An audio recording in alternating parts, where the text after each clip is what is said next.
Welcome to the Casual Chaos Podcast. It's Wednesday night, 8:06 p.m. This is the Casual Chaos Live Podcast.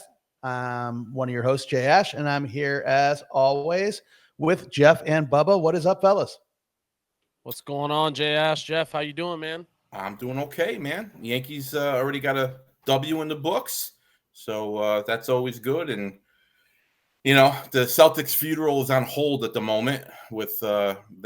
You know, they're them fighting with the Knicks at right now. But man, that's just never mind the loss the other night. Just Tatum getting hurt is just a kick in the nuts. So it's not good if you're a Celtics fan. No, I mean, it's not good if you're a basketball fan. But yeah, you're right. I'm with you. It's terrible, especially having the game he was having and then just kind of flipping the series. But I think he got a good shot tonight. We'll see what happens. Yeah. So good game so far. I mean, at least it's a good game. So yeah. Is there a hero? Is there a hero on the court tonight? Huh? You think they can do it? Can somebody step up?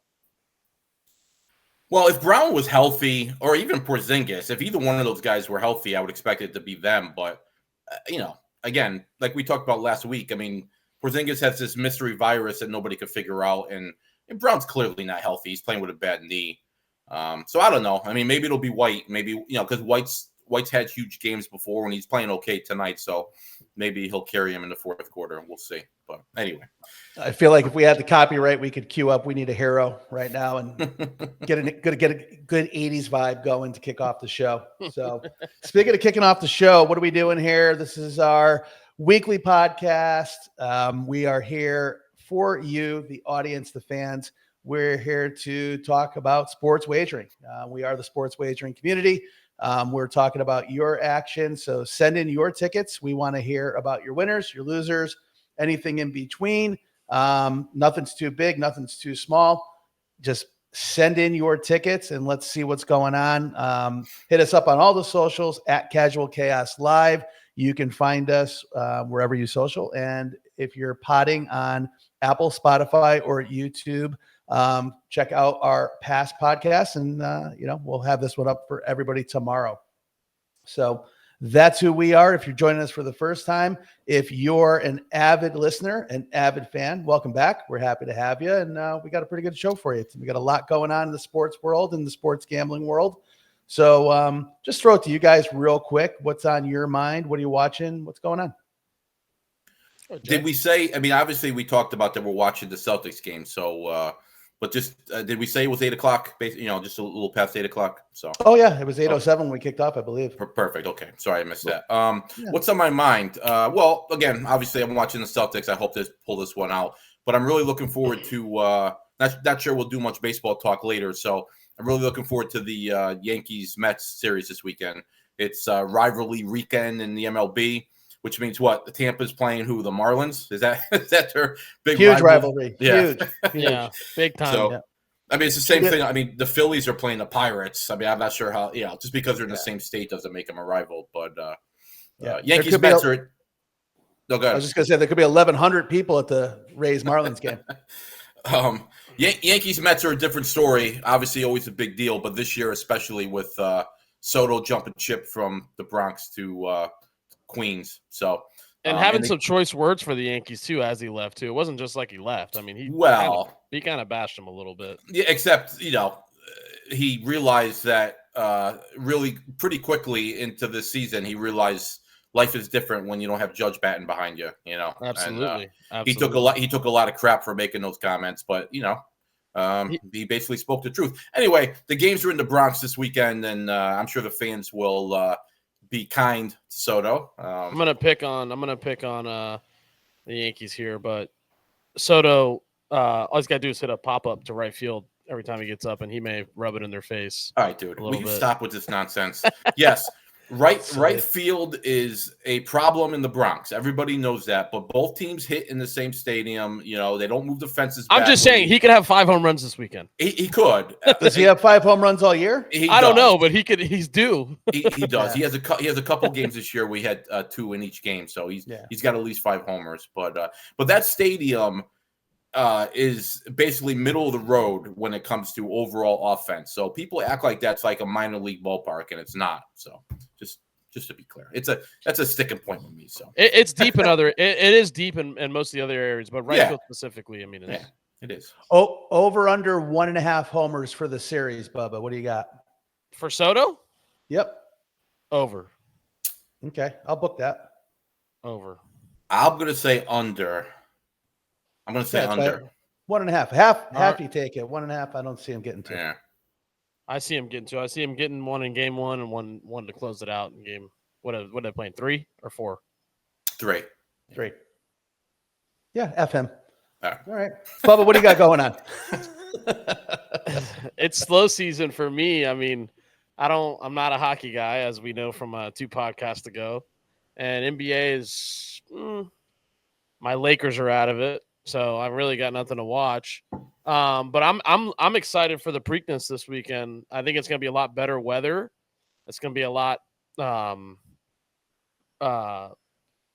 think a lot more predictable from a betting standpoint. Obviously less horses, better, fast track, should be fine, the weather up there this weekend. So I'm looking forward to that. I'll be watching that, and then obviously the golf this weekend is going to be huge, All right.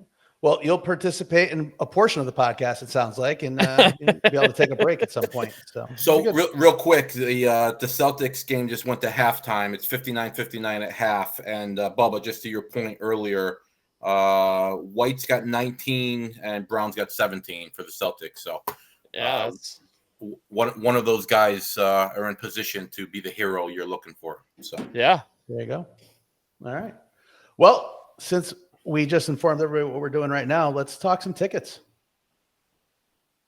Producer Tyler, what we got? All right, guys, let's talk some tickets. We got some good winners this week. We actually have more winners kind of than losers this week, which is good. Good job, Casual Chaos family out there. Send in your tickets, guys. We'll go to this first one. It's kind of a 2 bets. It's both the same game, but they're 2 separate bets that he got a W on here. We got Rain Man getting the W. Took the Yankees money line, and he took the Dodgers money line, which 2 pretty good teams there.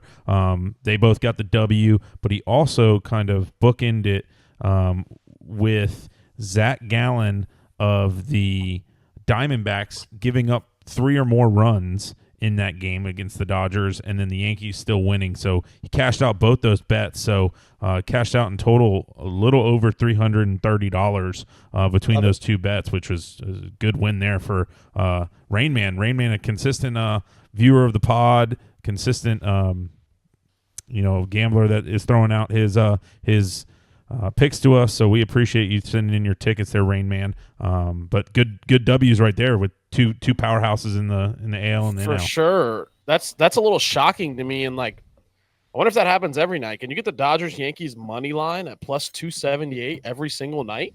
That's hard. Were they on the road? Were both on the road or something like that?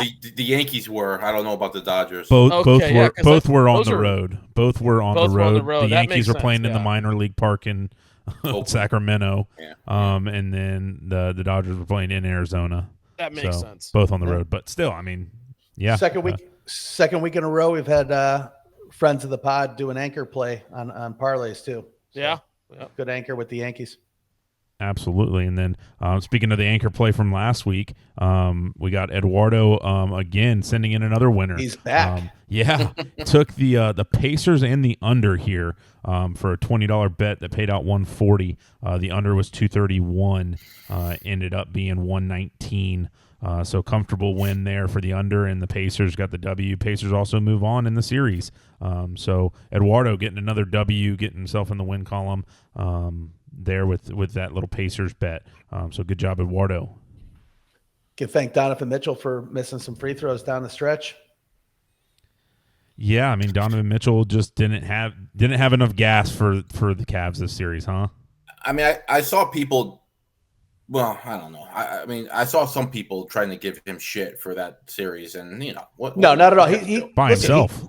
At one point in time, he had all 14 points in the fourth quarter for them. Yeah. I mean, he didn't shoot well from 3. I mean, that was basically the biggest thing. The whole series, he didn't shoot well from 3. But I mean, he's still scoring 35 points a game. So what do you want the guy to do? Right. Yeah, and then switching gears from the NBA, we'll talk a little NBA playoffs here in a little bit, but just talking tickets here. We got another I believe this might be a first timer for us. Alex DC sending in a little UFC parlay, a little 5-leg parlay here. He had Sterling getting the win. It looks like he had Benoit to win by finish, a fight to go the distance, and 2 other fights to go the difference, and then Shevchenko to win. So a 5-bet parlay, $10 bet, paid him out $50. So good win there for Alex DC, getting on the win column with the Casual Chaos podcast. So thanks for sending in your bets there, Alex. Bubba, did you watch the UFC this weekend? I didn't watch it, but I got updated on it, and apparently it wasn't, the card wasn't good, and the UFC's in trouble, is what I've heard. In trouble meaning they need a good card. Like, they need a good card, and they need 2 stars. good fighters. Right, they need stars. Alex needs a good middle name that begins with C, so we can call him ACDC on the program. I definitely agree with that. I haven't been as interested in the UFC as of late as I was, probably 5-6 years ago. I watched a lot of UFC even in high school. Shit, like, when you had John Jones and you had Brock Lesnar and those guys, that there was just filled with star power at that point. BJ Penn, it was awesome back in high school stuff watching it. They definitely need some stars to come out. I'm just waiting for the next Patty the Batty fight. Yeah, for sure. Ashton and I go back to the old days when there was Tank Abbott and the Gracies and oh yeah, Dan Severn. Dan Severn, good shout. I would love to see the UFC get back on. I love UFC. So I would may or may not have had get back on. May or may not have had a legal cable box for those fights. Yeah, old school right there, man. Yep. Then we did have some losers, unfortunately. We'll kind of shift gears. We did have a couple losers. Rain Man not only got a couple W's, but he did have an L here. He took Logan Allen to give up 3 runs or more. Took Pete Alonso, Tampa guy, to hit a home run. And then he took Shane Baz to give up 3 runs or more. I believe Shane Baz threw a shutout in that game. So he got the L, and I don't think Pete hit a home run either. So unfortunately got the L there. And then we had another L of Eduardo again.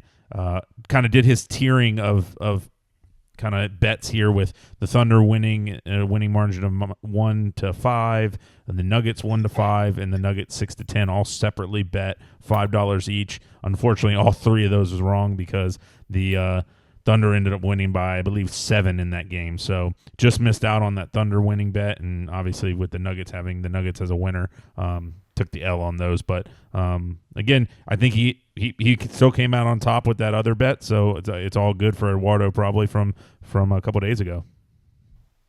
Little spray and pray, but like you said, he got a win in there, so that's good. Yeah. So, side note, I know we're talking tickets right now, but NFL or Bucs schedule just got loaded up. Oh, nice. Well, we're double talking tickets, so but I think that did they get Gruden to do a unboxing? Have you? No, I think that's how they did it for sure, for real. Did they really? I'm just with that. I'm just looking at an Instagram. I know that the Glaciers and Gruden are back in good graces together, but I didn't see the unboxing. I'm looking at a schedule here. It's front loaded. I mean, the end of their season is pretty damn easy, but it's interesting. It's fun. It's a good time when NFL schedules are coming out. Yeah, we're getting close. We're getting close. My birthday is actually on opening Thursday night football game. Very cool. My birthday, so I'm very, very excited about watching some foosball on that day. I'm just looking at the Steelers schedule, and I'm not happy with it. They have another extremely difficult schedule. So this might be the year where they go like 5-12. Do they have a quarterback games now, right? This might be the year where they shit the bed. So we'll see. Yeah. Well, I'm not happy with any of you guys because we're in the middle of talking tickets, and you guys are bringing. No, we're done. Tyler, we're done. We're done talking tickets. The tickets are done. Gotta be one more. The tickets are done, unfortunately. But yeah, did the Steelers even have a quarterback this year, Jeff? I mean, right they've now got like 6 of them. No, that's the Browns. You're thinking the Browns, yeah. Oh, that's right. Right now I'm thinking of the wrong team. Yeah, it's Mason Rudolph leading the helm, huh? It'll be look. I'll be shocked. I mean, Rodgers is either going to retire or he's going to play for Pittsburgh. So we'll see what happens. Yeah. What was Keanu Reeves' name in the replacements? Shane Falco. Shane Falco. There you go. That's what you need. A little Falco magic. That'd be great. Pulling up electric. Be fantastic. All right. Well, talking tickets is done. We're in the NFL schedule. Well, we had more winners this week than we had losers, so it's good to see. That's good. Really Yeah. Everyone's getting sharp. Everyone's getting sharp out there. I like it. Well, maybe it's our betting 101 segments that's actually leading people to the water and helping them drink. So with that note, let's segue over to betting 101. We're going to talk about units. Units. Are you guys prepared to have a unit size discussion? Unit size. Wow. Ooh, yeah. All right. Well, It's an important Very topic. important. Very important. Very important topic. With the gambling, there is no right size. Okay. It is truly, whatever you're comfortable with as far as unit size goes. So all kidding aside, what we're talking about is when you're placing a wager, how much money you're placing. So if you look at some of the tickets we just had, you had some $10 tickets, you had some $5 tickets, you've seen $50 tickets, you've seen some tickets on this podcast, in the $30,000 range. So the rule of thumb is, what's your bankroll? What are you playing with? Are you a daily player? Are you a weekly player? Are you an occasional player? And that really starts fitting your mold, if you will. So if you're typically, and let's use $100, if you're a $100 player, that means you're going to bet $100 every game you bet. Because if you're just betting sides, you have that 50-50 chance. Obviously the point spreads come into play. You have the juice, if everything's set at minus 110, for example, you're going to lay the 110 to win 100, but you don't want to go into it, much like we saw Eduardo do with those $5 bets, right? So that's a consistent $5 unit play in that example. Where a lot of people get themselves in trouble is you like the Yankees today, so you're going to bet them 100, but you really like the Rays today, so you're going to put $500 on them. And if you go 1-1 in that situation and the Yankees win and the Rays lose, you're going to wind up losing 550 on the Rays. You're going to pick up the 100. So your day is going to be minus 450 on, going 1-1. So it doesn't reflect the record. Yeah. It doesn't reflect it. So from a unit standpoint, you want to, stay consistent in your plays. Absolutely. Jeff, you got something there? Well, I was going to say, if you're going to do something like that, and that's extreme what you just laid out, but if you were going to do something like that, you might as well just do that as like a 2-leg parlay, right? Sure. Because there, at least if they both come in, you're gonna hit it big. But yeah, I mean, again, that was a little extreme example, but yeah, it happens. It happens more than you think, and it especially for people that are either new to it or even experienced. Because I think we've all been through it, Jeff. Over the years, going all the way back to college, where the lock of the week, the lock of the year, and it's just like, oh, I have to fire on this. It's a lock, right? And you painfully learn that there's no such thing as a lock, and there's touts galore out there that are selling packages, and that's common terminology, right? This is my lock of the week. This is my NFC West lock of the year, right? Yeah. And so they're just giving half their clients one side and the other half the other side. Correct. So if you're $100 better, just again using that round number, all of a sudden you're gonna bump up 5 times, and again now you're 3, 4, 5 games, and you fire on the lock doesn't hit, you're upside down, even though you had a winning record. It's a painful way to play. Another way to look at it too is, if you have a set budget or a set bankroll for a certain event like the golf this week, right? So I was talking to Tyler about this earlier. This is the rare week in the PGA Championship where I'm only betting one guy to win. Normally I'm betting, 10, 12 guys. So typically I play $100 per guy in a major on the winning side. This week I just put 1,000 on Rory. So this ticket with the Hard Rock plus 325, you have 700 on him to win, 29.75. In another book, I got better odds at plus 550. So I have a $300 play on that book. So my blended odds are plus 436 for a total of 1,000. Now I'm sitting here talking about I'm a $100 player.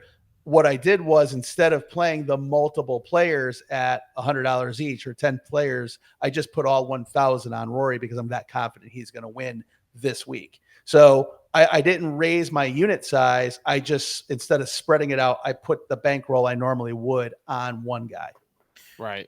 Those odds are a huge difference. Did you make those bets at the same time, or at least around the same time? Unfortunately, yeah. And the Hard Rock, our friends at the Hard Rock, future sponsor of the program, they are the only game in the state of Florida. So it's they have the ability to play with the odds a little bit more. If you're looking at a FanDuel or a BetMGM, those odds are in the plus 450 range. I happened to get lucky with a book that was offering plus 550, so I jumped on it. Yeah, the only time I'll change my unit size, really, there's two scenarios in which I will do that. One, I'm not proud of, right? If I'm out hanging with the boys, a couple beers, maybe I'll change my unit size a little bit. I don't recommend that for anybody. Irresponsible. But the other time is when it's really safe, is when, if I like a team and I notice that they're an underdog, I won't put my full unit size on it. I'll cut it in half to where I get equivalent to what I think would be my, in my unit size, and then I get paid out more because they're a dog in that scenario. So I would go down in my unit size based on the odds, right? Or the alcohol. Yeah, exactly. Yeah. So, we were talking before we went live about, Ocho Cinco adjusting his unit size too, but that's probably a different podcast for a different time. So yeah, I mean, and you'll hear, especially like in these golf tournaments too, if you're listening to other podcasts specifically around golf or golf wagering, they'll talk about, 25% of a unit, 50% of a unit. Absolutely. Because you're spreading it out. And again, we probably should throw in there in the event you're on plus odds. And that's the thing you're doing in golf and other sports that you're either betting underdogs or they're odds based plays. It's easier to go fractional because you can win more with less volatility. Right. We're going to talk about it. I'm assuming. We're going to go deep. Yeah. We're going to talk about it. Horse betting. Right. Yep. So like same thing. If there's a horse that's 3-1, it's the favorite, I'll put my normal unit size on it. But if I see a horse has a chance to place on the board, and I'll throw a quarter of my unit size on it just because it's 25-1, and if it places, I'm going to get paid out and cover even my favorite bet if he loses. So the unit sizes definitely comes into play with horses too. Yeah, and that's what we talk about during the Talking Ticket segment all the time. Send in your tickets. We don't care how big, how small. It all matters in the sense of the action is what we're doing. Let's have some fun with it. All right. Got an altercation in the Celtics Knicks game. Just live breaking news. Sorry, fellas. I like it. Oh, I just saw that. Yeah. Oh, look at him. We throwing hands? Chippy? He's pissed. What's going on, guys? We're podcasting. You got to talk about it. What's going on? What's going on? I don't got it up. I don't got it up. Shoving and play by play. This is more. Horford's playing peacemaker now. Yeah. Well, this is Hey, look, it's game 5 of a playoff series, so this stuff isn't unusual. But no punches thrown, couple of shoves. I mean that's on Hart though. Like he 100% started that little skirmish right there. Yeah, Brown's still pissed because he got punched in the nuts in the first half. Yeah, and Hart's pissed that he got elbowed in the eye, and he probably had to get stitches in that. He probably got a couple of stitches. Yeah, you're right. You're right.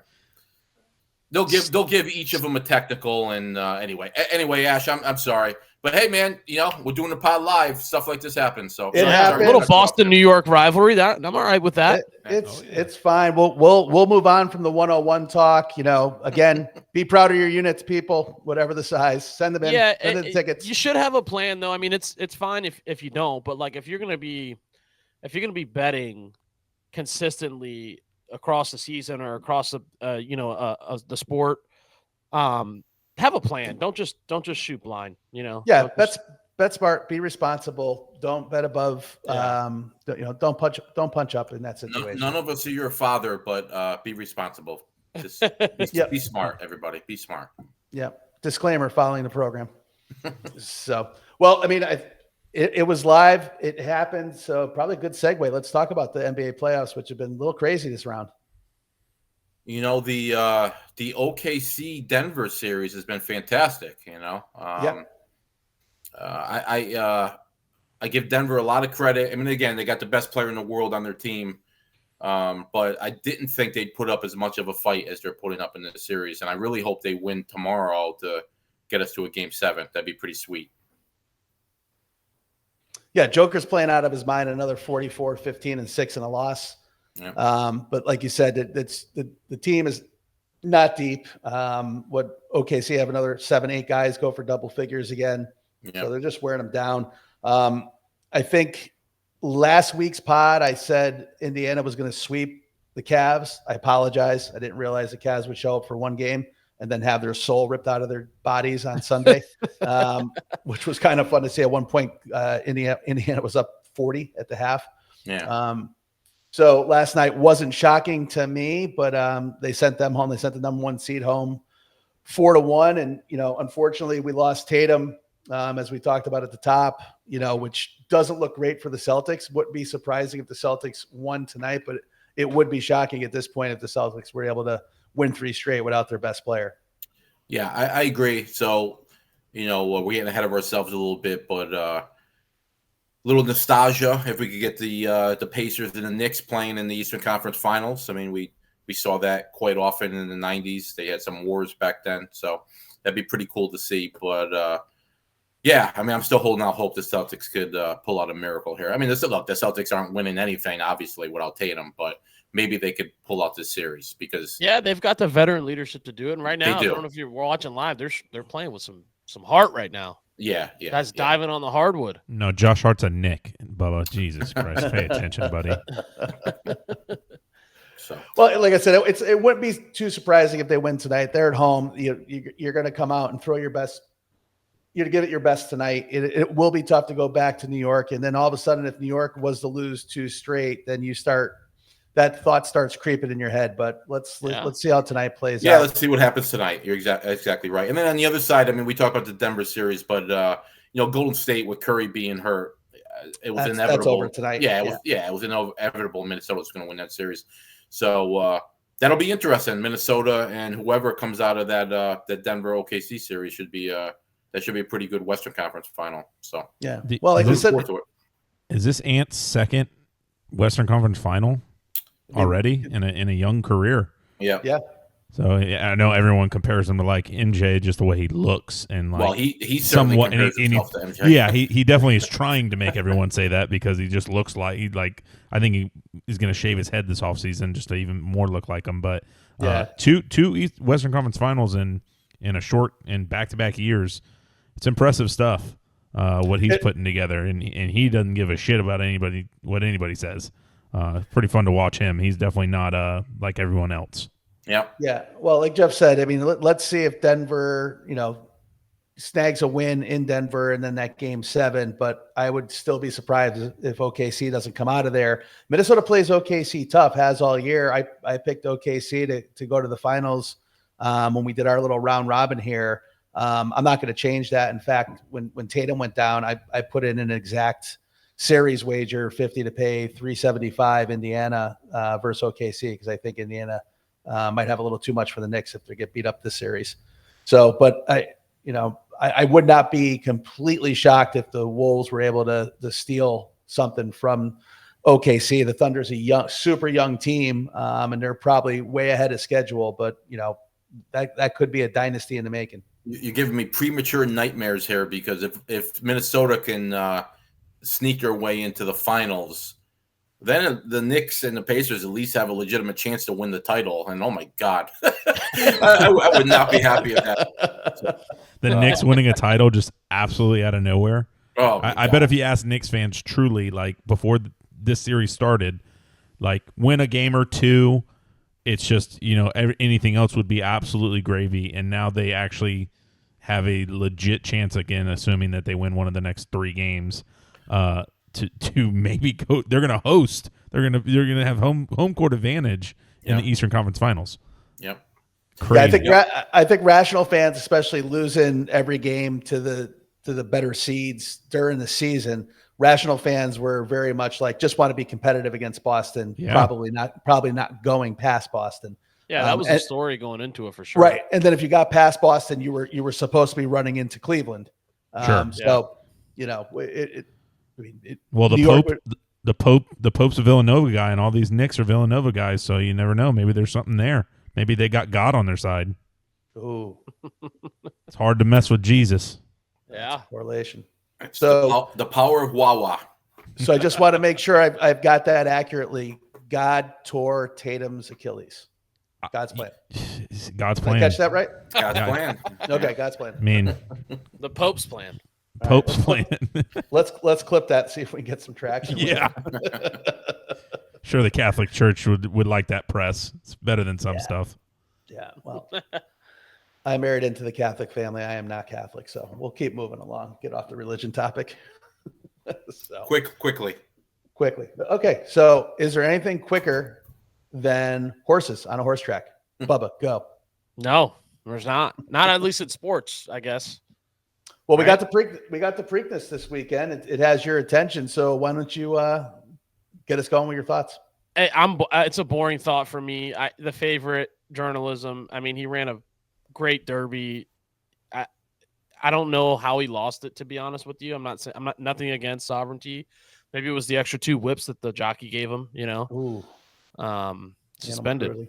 Yeah, it's a tough suspension. But no, It I hope that he gets. I hope that his odds get better. I think he's 8-5 right now, or at least on the morning line he was 8-5. So Yeah. I hope he can at least get a little more out of him. But I don't see how he loses the race. I don't, especially if the track's okay, the weather's fine, going into it. But anything can happen, right? He gets I forget what his post is. Is he in the 2? Is he He's in the number 2 2. post? Yeah. 2 post, yeah.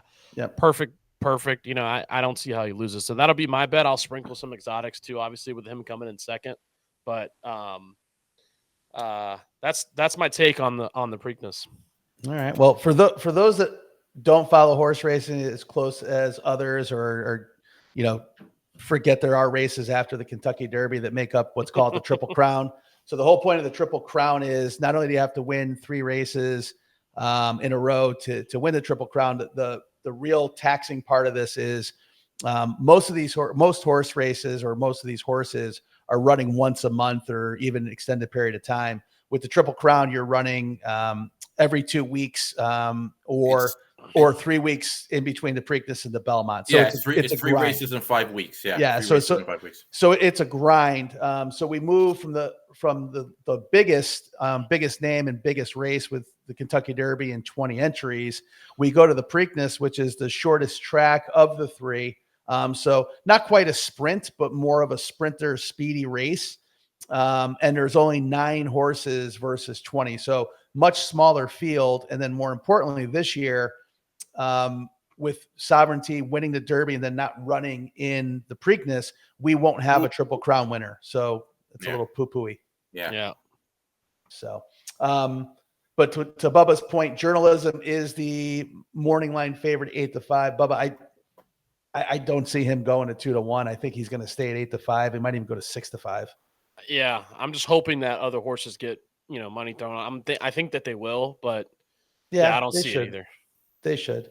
Jeff, I think you like Pletcher's horse. Well, yeah. I mean, he's never won at the Preakness, but he's a world-class trainer. So the River Thames, however you want to say it, I'll probably throw something on that horse, and then goal-oriented, another Baffert horse that didn't run at the Derby.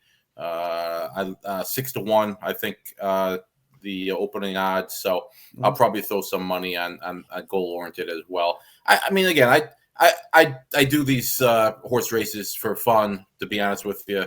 So nobody likes. Well, again, I shouldn't say nobody, but in my situation doesn't like throwing some money on the favorite. Looking to see if I could catch a little bit of value in those 2 horses. So we'll see. What happens. Well, the thing with journalism is at 8-5, for those trying to do that math, you're basically 1.6. So if you're betting $100, you're going to win 160. Right. That's the way that's going to work. River Thames is a good horse, and actually Sovereignty just beat him by a nose in the Florida Derby. which was a super competitive race. And I don't want to say River Dames didn't give way. I mean, Sovereignty caught him, but it was a nose. So that's a competitive horse. And goal oriented, while he didn't run in the Kentucky Derby, he was there that day and he did win his race quite easy. That was only his third race. So this is a good looking horse. I might have a little additional on. I'll have journalism for sure, but from an exotic standpoint, I don't like doing it on post position wise, but I think 1, 2, 3 might be a nice exacta and trifecta box. American Promise with D. Wayne Lucas. He's won this race 7 times. That horse has had a bad trip in the Derby, and at 15-1, I kind of like the odds. Being the one horse though, I mean, just back to your point about not liking where he's starting from. It's not as big of a deal in a 9-horse race. No, right? not at all. Not at all. Yeah. So. I just don't typically like going 1, 2, 3. It seems like the easiest way to do it. Just pick the numbers 1, 2, 3. If you're doing trifectas, 1, 2, 3. 4, Those 5, just 6, happen to be 3 great horses. Correct. So in these bigger races or bigger stakes races, you could look at these 3 and go, yeah, I love them. And then as you're watching races, where'd that fucking 9-horse come from? And you're just on the wrong side of it. So, I think Sandman's got a chance to maybe complete a superfecta here, but he's 4-1, I think. Opening. Yeah, line, right? there's only 3 horses that are running from the Derby, so it's a little smaller field, but it should be a fun race. The race is going off at 7:00 again, which is just crazy. It's just how much is going into it, and this is going to be the last run at Pimlico for a little bit too, because that's getting redone. One year. They're keeping the track though. They're ripping down everything else, but they're not messing around with the track. So that's good to see. Next year it'll be at Laurel Park. So yep. We talked about it before. Have Bubba, producer Tyler, have you guys ever seen the porta potty races at Pimlico? No. Is that the one where they race on top of them? Yeah, I have seen that. Like, it's crazy. Wait, explain it to me. I don't know. So, I didn't catch it. So when you're in the infield, and Jeff and I have been in the infield several times there, and we've had the great fortune of being there in rain, mud, cold, freezing. We talked about it before, but it's a party. It's a scene in the infield. The first time I went, we were young too. I think my mother said, how was it? I was like, it was amazing. I didn't see a horse all day. It was great. We're just partying in the infield, but people literally get up on, because portalets are stacked like 25, 30 across, and people, get boosted up, and one guy on one side or girl on each side of the lane, and you've got to run across the porta potties. Needless to say, most people don't make it to the end, and it's literally a shit show. No pun intended. Oh my God. So they're running they're standing straight up and they're running across them? Yeah. Like on the top of them. Like if you were in it, you would see them like their feet, like boom, boom, boom, boom, boom, boom, boom. Right. Look it up. It's crazy. That's got to be some, there's got to be some epic clips of people just busting ass. Yeah. Because they're all sober when they're up there too, Yeah. Right. It's not the martial arts movie or a John Wick movie when they're, they just happen to jump on there and they're running and they're across just floating across it. Yeah.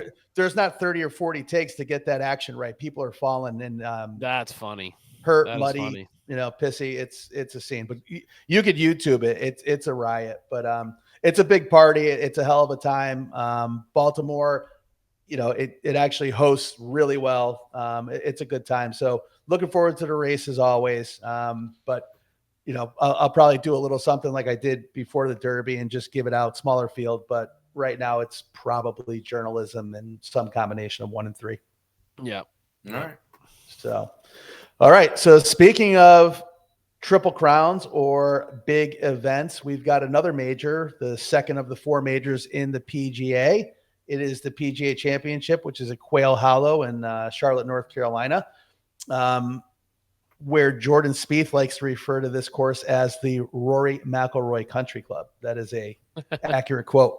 So Rory's got some unbelievable stats here. Tyler and I were talking about it earlier in a week. He's played, is it 55 rounds or 52 and a half rounds here, Tyler? And he's shot a whopping minus 101, 102. Yeah, it's like the next closest. It's very. I mean, you start getting into like it's Tiger numbers of like dominance at this course, but yeah, in 50 rounds. So since 2010 at Quail Hollow, which is Rory's debut, Rory's minus 102 in 50 rounds.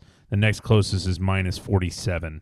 So he's beaten pretty much everyone by 60 plus strokes almost, which is just crazy. And the next guy is Ricky Fowler, who's played well there too, which me and Jay have kind of talked about. It's kind of maybe he's not playing great golf, but top 10 guy. Maybe could sneak in there and win. He's never won a major. He's been close in every one of them. But this would be a place that he could probably win at just because he's got a good track record. Clearly not as good as Rory, but still got a chance. Has this been a storyline like you said? Spieth referred to it as the Rory McIlroy Country Club. Is everybody talking about him winning this tournament? Yeah. Okay. Yeah. And I would bet the other way. Then I would bet the other way because we know that he's not good under pressure. We know that he's listening to this shit. You say that he just came off the biggest win of his life. I know that, but it took him 2 tries. It took him more than that. It took him 13 tries. Yeah. I mean, the 5-footer that he missed to put it. Well, you know what I mean on that Sunday. The other way to look at that, though, is that he tried to very lose successful. He tried to lose it. Yeah, but no, not that. But like Jay just said, he got the monkey off his back, right? So yeah, I couldn't disagree with you more on this one, Bubba. I couldn't disagree with you more. He's already won a PGA. While he shit the bed last year in the PGA, he owns this course, and the monkey just got off his back. He is one of how many people to win a career Grand Slam?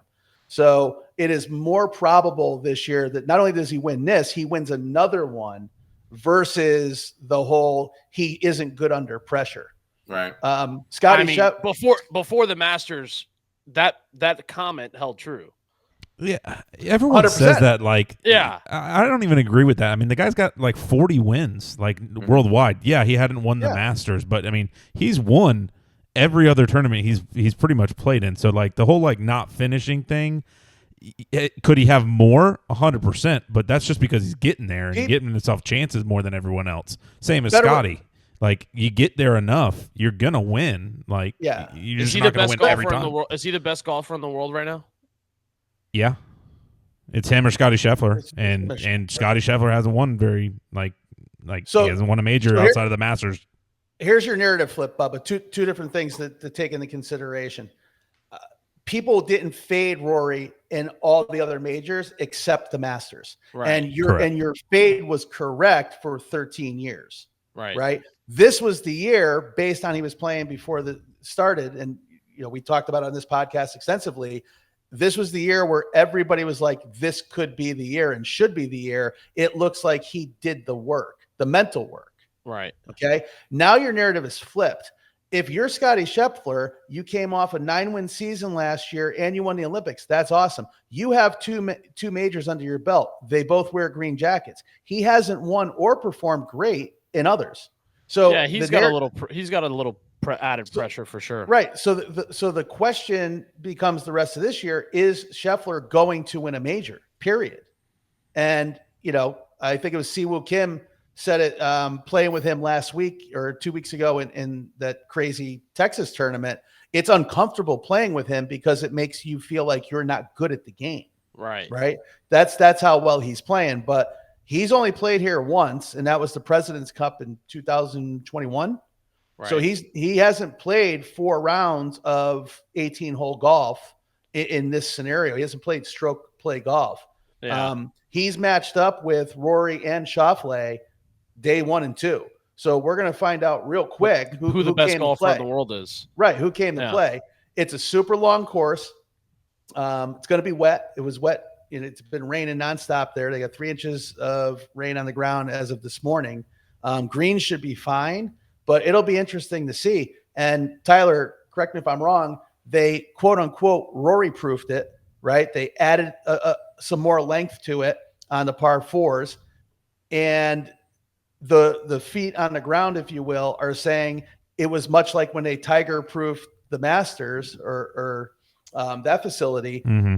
All it actually did was make it better for Tiger. Mm-hmm. Because everybody else couldn't catch up. And that's what they're saying about this adjustment is Rory's going to, just tear the roof off this place. Yeah, and you heard Justin Thomas actually allude to it a little bit the other day in his press conference, which I think Justin Thomas has a good, not a good chance, but if you're taking, like I would take those three guys you mentioned that are playing in the same group together, I'd probably take them versus the field. Sure. Just those three guys versus Bryson. 120 other guys that are playing. You wouldn't take Maverick McNeely to win? I know some of our listeners would, but I would not. But like Justin Thomas said in an interview, like you pull driver on this course and that you don't think. It's not a thinking man's golf course. You just pull driver and you hit it as far as you can, as straight as you can. And Scottie Scheffler said in an interview the other day, Rory McIlroy is probably the greatest driver of the golf ball that's ever played golf. And that rings true when you look at his numbers at this golf course. He hits driver great. He's probably going to have a damn good chance to win and maybe run away with it. So I think Rory's the hands-down favorite, and it rightfully so. And I think Scottie's always got a chance because Scottie's a good mid-iron player, and that's what he's going to probably have into a lot of these greens because it is soft with the rain. So he's going to be hitting a lot of mid longer irons into these par fours that they quote-unquote Rory-proofed. And those guys are the ones that are going to have a chance. Those guys that hit good mid to long irons. Not all those guys hit good mid to long irons. Rory's one of the guys that can because he hits it super high. Scottie obviously is probably the best since Tiger at hitting those. And then you got a guy like Bryson, to Jay's point, that because of the way his clubs are constructed, 7-iron goes 260 yards for him. So, like, he's hitting quote-unquote a 7-iron 240 yards, so everything becomes easier when it's a shorter, more loft. When you get into the rough, you have less loft. So I'm just saying, anytime my take was that I was happy when he won the Masters, okay? But he's hearing everything that everybody's saying, and we know that he worked on some stuff, whatever. There's some articles, he came out and said he's gotten better, he's gotten mentally, stronger. I don't know, man. I just don't trust whatever. He's got good value. You can get mixed odds at +4 something. Throw your money on him, but don't be shocked if Scheffler, shows up and shows him who the best golfer in the world is. No, I agree with that. If Scottie comes out and play, I would love to see them to just go head to head. Like I would be perfectly fine if that would be amazing. Played the whole golf that would be tournament amazing. Together. That would be amazing. Like that'd be fun. I would look at it more like this.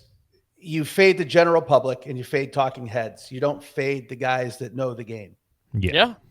Right. So what I'm talking about, the Rory McIlroy Country Club, didn't come from Scott Van Pelt. It didn't come from someone I was at a bar but with. It came from a guy who's won multiple majors. And as Tyler pointed out, Justin Thomas will tell you the same thing. And we just talked about the guy who's got the second best resume here is 50 some odd strokes behind Rory, and has played the same amount of times here. Yeah. Right. So it's just one of those, horses. Yeah, he's for at an courses. advantage. I mean, exactly. Right. Yeah. It's horses for courses. So there's golf courses made for people essentially, and this one's made for Rory McIlroy. I mean, at the end of the day, mine's Silver Dollar. That's my golf course. That's right. A good shout. I'm obviously I'm heavy on Rory. I'm heavy on Rory. Win top 5, top 10. Right. So, but again, these tournaments, I'm playing a ton of top 10s and top 20s.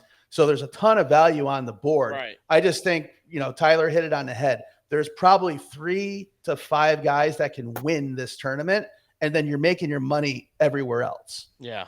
Yeah. First round leaders and that kind of stuff, or those, those bets for like individual, groups, those things you can get a little bit you can get some, little wins in, but I don't think you're going to get, a, JT Poston's not going to come in here and win this thing. I don't think, guys that you guys don't ever heard of, like a Maverick McNeely. I just don't see that happening. Yeah. It's going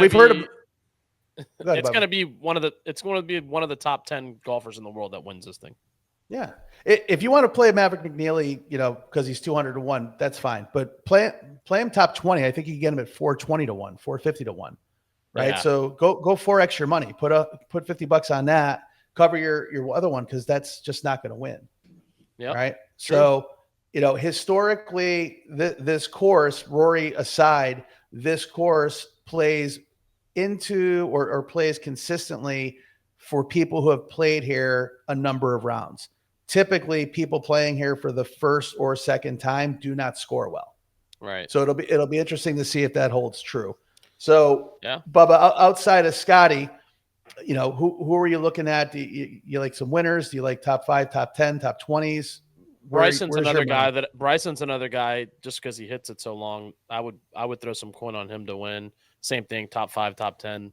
I've got some matchup plays in my bragging rights, but we'll get there yet. I've actually got 3 of them for first round matchup plays. So okay. I'll wait till we get to that. But yeah, Bryson, Scheffler, guys that can hit it long, same thing, That's it. And I just don't trust Rory, but we're not going to get back into that.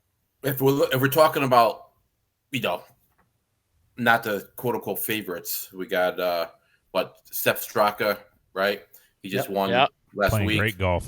Corey Connors. I was just say Corey Connors. Like, so yeah, exactly right. So couple names to keep in mind. Yeah. Well, I think that's the biggest thing. Tyler and I have been talking about this, throughout the golf season, but the odds drop. It's a cliff, right? Those two, in the plus 400 range in normal books. Bryson's at plus 900. Then it goes to JT and Schauffele at 21 and 22. Yeah. And the guys you just named, Straka coming off an elevated tour win. I think he's 50-1. Connors is 60-70-1. Yeah. So, guys, former champions like Brooks are 50-1. It's heavy favorites. So, my card, I'm not going to list it all because again, it's too much to list. But I went heavy Rory to win. I'm not touching anybody else. If things don't go right come Friday, Saturday, I'll look at some live odds. But just to give you a couple plays, specifically in top 10, good odds, good history. 2 live guys, Patrick Reed at 6-1 and Terrell Hatton at plus 375. I've got 100 on both of those guys. And then, we talked about it earlier, Ricky Fowler, who doesn't always show up for majors, but again, horses, he plays really well here. He actually played well at the elevated event last week at 11-1 plus 1100. It's worth a flyer. You could actually turn around and get him still at plus 450 to top 20. So I think those are really smart plays. Mackenzie Hughes, top 20 plus 450. Ramses Hogard plus 500. Those types of plays, there's a lot of value down the board in the top 20 range. And, guys like Tommy Fleetwood, Shane Lowry, Jason Day, Brooks Koepka for that matter, all those guys are plus odds in top 20, and they're plus 500, plus 700 in top 10. There's a lot of ways to spread your money around. You don't have to go, hunting for the, Sam Stevens of the world and try to pick up 200-300-1. It's just, these tournaments are not set up for that specifically this one. Yeah, for sure. Exactly. All right. I think we did enough on the PGA. Yeah, I mean the Knicks had to call the Knicks had to call a timeout here in this game. I mean they were it was getting away from them a little bit. Yeah, so for the 5th straight game, the Celtics were up in the teens. We'll see if they could hold on tonight. Yeah. So Tyler, before we jump, Keith Mitchell, first round leader. Yeah, I got Keith Mitchell, first round leader. He's led 3 of the last 4 weeks after the first round. Yeah. So if you're listening to this, try and get that in before the boys go off. We'll have this up early in the morning. So if you're an early morning listener, try and get on that Keith Mitchell train. $1 pays out $100. So you don't have to do anything crazy. He's $1,001. Yeah, $1,000. Just put $1 on it, you win $100. Yeah, I got a $25 free play on that. Beautiful. Look forward to it. Beautiful. Yeah. Yeah, that's where I would look for first round leader. But yeah, we've kind of covered everything else. Good stuff. We go on the bragging rights. Yeah, bragging rights. Unfortunately, let's do it. Yeah, we'll rip through the first little Bubba. bit. Yeah. We will rip through the first little bit. I'll just kind of rattle them off. We didn't have any winners from last week. Jeff, you had what did you have here? The Warriors, or you had Buddy Hield making 4 3-pointers, which he did. Yep, and then you had OKC minus 4.5. That is the one that tripped me up because Denver ended up winning that game outright. And then the Celtics did cover that 4.5, I believe, in that game. Yeah, they won by 30 in that one. Yeah. and then the Rays ended up. We were talking live on the pod last week about this game, and it ended up being like a 12-run game or something that backdoor covered for you, but the Thunder. Yeah, it was 2-1 if I remember right in the 7th inning, and then it exploded. So that Nuggets Thunder game tripped me up, unfortunately. So and then we got Jay here with Timberwolves -9, the Pacers to win, Nikola Jokic with the triple double, and then Russell Henley top 10. Which one let you down there, Jay? Multiple. Multiple. Jokic didn't get the triple double. Russell Henley, peed all over himself in that tournament. Pacers won. Timberwolves came in, but other than that, spit the bit. Yep. Moving on. And then Bubba had what'd you have here, Bubba? You had the Dodgers money line, Blue Jays money line. They lost that game. They lost that game. They lost Nuggets that game +5, and then you had the over 201 in the T-Wolves and Golden State game. So unfortunately, you didn't have any winners this week. Yeah, I didn't have any. I was 0 for 4. Oof. Well, you had the Denver one. You had Denver did. Oh, cover Denver that hit. one. Denver hit. Yeah, that's Denver right. But I think the other 3 were losers because that Golden State game wasn't even close to 201. No. Nope. But with the losers of last week, we have more bragging rights this week. So, Jeff, why don't you? I'm excited about this one, and I know One Buck Ant is looking and listening to this one, just loving life. So, Jeff, why don't you talk about yours here? Well, I thought with the NFL schedule, NFL schedule week, they released all the schedules this week. I was in a football mood, and I went all UFL. I took the under in every game. You're not in a scoring mood. You're in a football mood, but not a scoring mood. Well, the unders keep coming in these games. So I took the under in every game, threw $25 on it, and if it ends up working out, it'll pay out $330. So very nice. We'll see what happens. But yeah, just having a little bit of fun. And Bubba, you said the UFC's in trouble. Yeah. I mean, that's wild. I hope it hits. That's great. The way that it's rolling, the ride the street. And it's smart. You got nothing going tonight because betting day of the pod just sucks. Yeah. And then we got does that mean you're hopefully we're watching some NFL or no? All right. I'm submitting a new ticket. I don't like any of this. Well, we'll put up Jay's here now. Jay, why don't you go through yours? Nationals are down 4-1 in the 6th. So that's a play. They've lost 7 straight. So we're always looking to flip the losing streak. So that's not looking great. Rangers laying 1.5 runs. They're up 4-1 right now. And then Timberwolves, first quarter spread -3.5. And then Anthony Edwards over 24.5. He's done that every game this series. So if the Nationals can do what the Rays and Phillies did for Jeff last week, when we're done taping, that'd be great. Because then I think I'm in good shape, but I think the Nationals are going to hang me.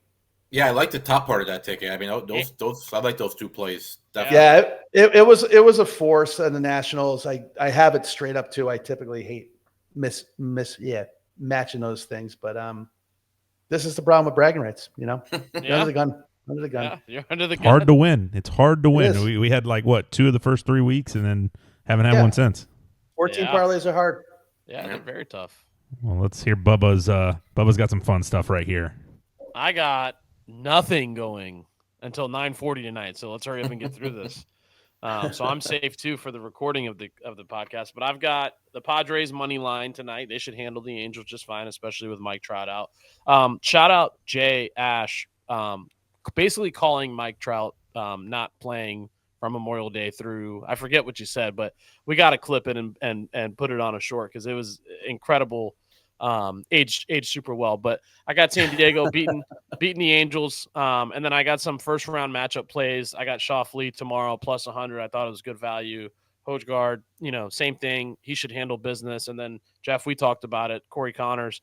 I think he comes out and performs well this weekend. So who are they against? I'm not exactly sure. Is that group play? No, it's heads up. But who does Shoffley, Hogegaard, and Connors have to beat? Is it who they're paired up with in the? Yeah. Okay. Yeah, so Shoffley's got to beat Scheffler and Rory. I like it. It's a little bit Yeah. of a flyer, but I like it. Yep. Looks like that 3-ball I put in. Well, hopefully one of us will win this week because I think we're at least 3 weeks with no winners, like Tyler mentioned earlier. So hopefully we can get one of these. But it just goes to show you how hard these 4-leg parlays are, right? Very tough. Yeah. Seems easy, but it's not. I like No, it Ramsey is tomorrow not. too. Rasmus Højgaard. You're a Højgaard guy. So let me correct this. So my bet is Schauffele to beat heads up against Rom.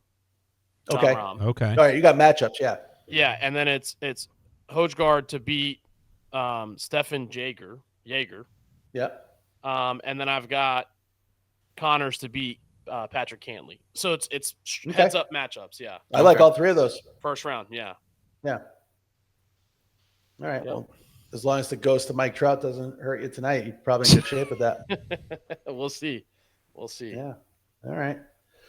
Well, shit. I think that brings us to the end. A good pod. Good job, fellas. Yeah. It was spirited. Yeah. Spirited pod. A lot of Celtics are up 15 going into the fourth. A lot of claims on this pod that we'll have to, address on next week's episode or maybe through social media. No, nobody ever. You can say whatever you want, Bubba, and then just forget about it. So it's like Shaq and Barkley both had the Cavs going to the NBA Finals, and you'll never hear them say, "Oh, my bad." Like what I mean? It never happens. Although our group chat might be, if Rory slips up this week, and I may be getting on JayAsh a little bit, but I'll spare him because I know he's got some coin on it. So, well, I can almost guarantee me coming off the top rope when he wins next week's pod. Absolutely, that's why I know I kind of got to give it to you if he slips up because it's the other way around. If he wins it, I'm getting hammered. All right. Well, that is going to do it for the Casual Chaos pod. Thank you guys for tuning in this week. Again, check us out on the socials at Casual Chaos Live. That's going to be Instagram, X. Where else, Jeff? TikTok. We're everywhere. YouTube, Blue Sky. YouTube, Blue Sky. Say hi, everybody. We're out there. Yeah. Say hi. Click the subscribe button. Send your tickets in. Yeah. Send your tickets in. That's the biggest thing. We've been talking to some people in some DMs, some touts and some others. So we're not against having those tickets coming in at all. So, keep hitting us up. Let's communicate. Let's build the community. That's the whole goal here. We want to keep talking to you, hear what you're doing, and hopefully help you guys catch some winners along the way. Listen to the pod tomorrow or over the weekend, wherever you guys do your pods. Again, YouTube, Spotify, Apple. We want to thank you guys. As always, we're going to go and we're going to have a blast this weekend watching the golf, horse races, basketball, a lot going on. It's a great time of year. It's an underrated time of year. Yankees, Mets. Yankees, Mets, F. Juan Soto. The Subway Series. You can clip that. John Hubler, shout out to you. F. Juan Soto. And Pete Alonso, for that matter, too. F him, too. Yeah, that's fine. That's fine. F the Mets. So, all right, boys. Fellas. Take Good it stuff. easy. Thanks, everybody. Great Bye, job. everybody.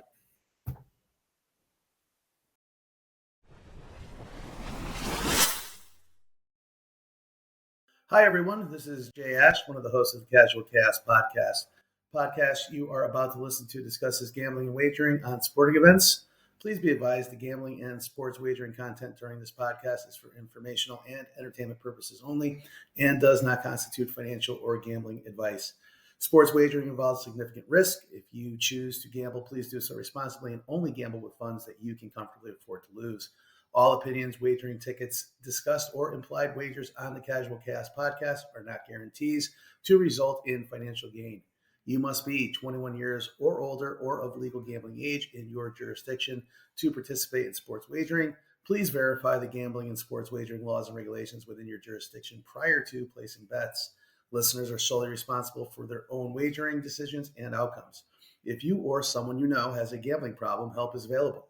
Call or text the National Problem Gambling Helpline at 1-800-GAMBLER. That's 1-800-426-2537. We encourage everyone to engage with sports betting responsibly. The host and the Casual Cast podcast assume no liability for any losses incurred as a result of listening to this content.